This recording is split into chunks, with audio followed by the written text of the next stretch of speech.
Gender is understood to be something that calls into question the primacy of the heterosexual family, hierarchical and distinct differences between men and women, the God-given nature of sex, and all the social orders that are based on that, including civilization itself.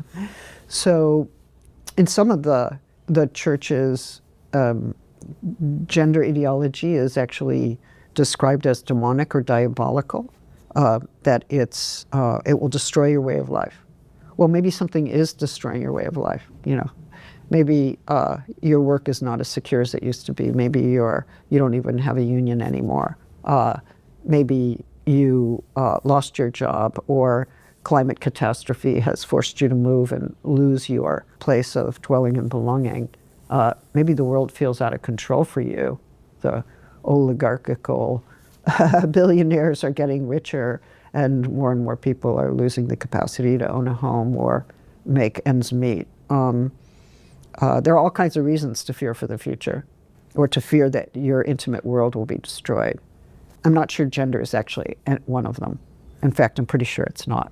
A targeting of the most vulnerable people in society, but we're holding them accountable for massive acts of destruction that have been undertaken by corporate power and have been authorized by deregulated capitalism in our time. You know, it's our job to kind of come back and say, you know what? You know why you're afraid?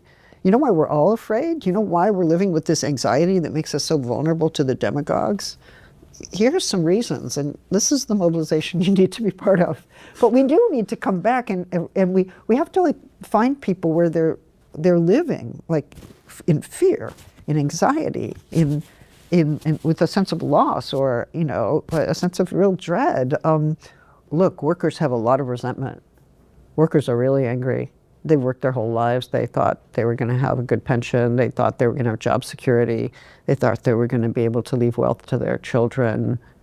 And they're not able to do that. And they don't understand why. And they have to find reasons for that. You know, you can say,